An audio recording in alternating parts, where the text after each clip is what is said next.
राष्ट्रवादीचे नेते बाबा सिद्दीकी यांच्या पत्नीची सत्र न्यायालयामध्ये धाव. पोलीस तपासावर असमाधान व्यक्त करत बाजू मांडण्यासाठी न्यायालयाकडे मागितली परवानगी. मुख्यमंत्री देवेंद्र फडणवीस यांनी बाबासाहेब आगे यांच्या कुटुंबियांचं फोन करत केलं सांत्वन. आम्ही सगळे तुमच्या सोबत आहोत, काळजी करू नका. मुख्यमंत्र्यांची ग्वाही. काही दिवसांपूर्वी बाबासाहेब आगे यांची करण्यात आली होती हत्या. राज्यात लवकरच कृत्रिम वाळू मिळणार. नवीन वाळू धोरणानुसार राज्य सरकारचा निर्णय. राज्यातील 57 वाळू डेपोच्या कामकाजाचा अहवाल पुढील 3 दिवसात सादर करावा. महसूल मंत्री चंद्रशेखर बावनकुळे यांचे आदेश. महसूल मंत्री चंद्रशेखर बावनकुळे यांचा महसूल अधिकाऱ्यांना दणका. पुण्यातील भूमी अभिलेख उपाधीक्षक अमरसिंग पाटील आणि किरण येटाळवर गुन्हा दाखल. भूमी अभिलेख कामासाठी मागितली होती 25 लाखांची लाच. बनावट पनीर विक्री करणाऱ्यांवर बसणार अंकुश. बनावट पनीर किंवा पनीरऐवजी चीज अॅनालॉगचा वापर केल्यास दुकानदारांचे परवाने रद्द होणार. अन्न आणि औषध प्रशासन मंत्री नरहरी झिरवाळ यांचे सक्त आदेश. नागपूर जिल्ह्याच्या सुराबर्डीमध्ये उभारणार गोंडवाना आदिवासी म्युझियम. येत्या 2 महिन्यात होणार भूमिपूजन. आदिवासी विकास मंत्री अशोक उईके यांची माहिती.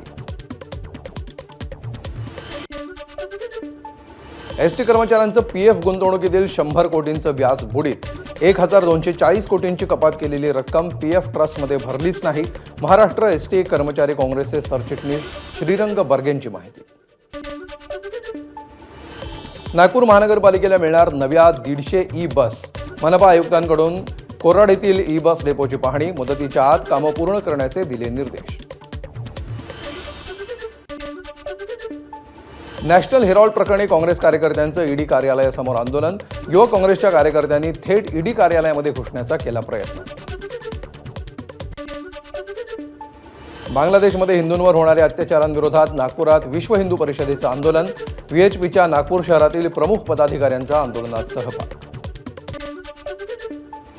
भंडाऱ्यात विश्व हिंदू परिषदेची निदर्शनं.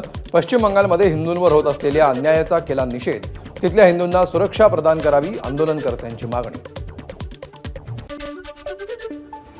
पश्चिम बंगालमध्ये हिंदूंवर होत असलेल्या अन्यायाचा गोंदियामध्ये बजरंग दलाकडून निषेध. मोर्चा काढत तहसीलदारांमार्फत पाठवलं राष्ट्रपतींना निवेदन.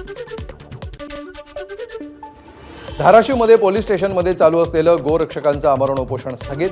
पोलिसांनी दिलेल्या आश्वासनानंतर उपोषणाला स्थगिती. मुंबईतल्या विलेपार्लेतील जैन मंदिर पाडण्यात आल्यानंतर जैन समाजाकडून निषेध नोंदवत आंदोलन. महापालिकेच्या अधिकाऱ्यांनी केलेल्या कारवाईचा निषेध.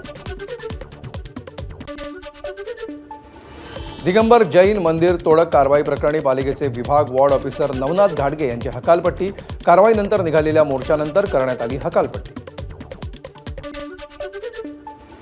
जैन मंदिराला महापालिकेचा तात्पुरता दिलासा. आजपासून मंदिराची पूजा अर्चा करायला दिली परवानगी. मंदिर कारवाई झाल्यानंतर पडलेला मलबा आज स्वच्छ करणार. तर जोपर्यंत मंदिर होत नाही तोपर्यंत लढा सुरूच ठेवणार. जैन समाजाची भूमिका. मला आणि माझ्या कुटुंबियांना संरक्षण द्या. तसंच विशेष वैद्यकीय समितीकडून शरीरावरील जखमांचं निरीक्षण करून हत्येचा प्रयत्न केल्याचा गुन्हा नोंदवा. सनगावातील पीडित वकील महिलेची मागणी. नाशिकच्या काठेगल्ली सिग्नल ते पखाळ रोड परिसरातील रस्ता अखेर वाहतुकीसाठी खुला. नाशिकमधील वातावरण पूर्वपदावर, मात्र पोलीस बंदोबस्त कायम.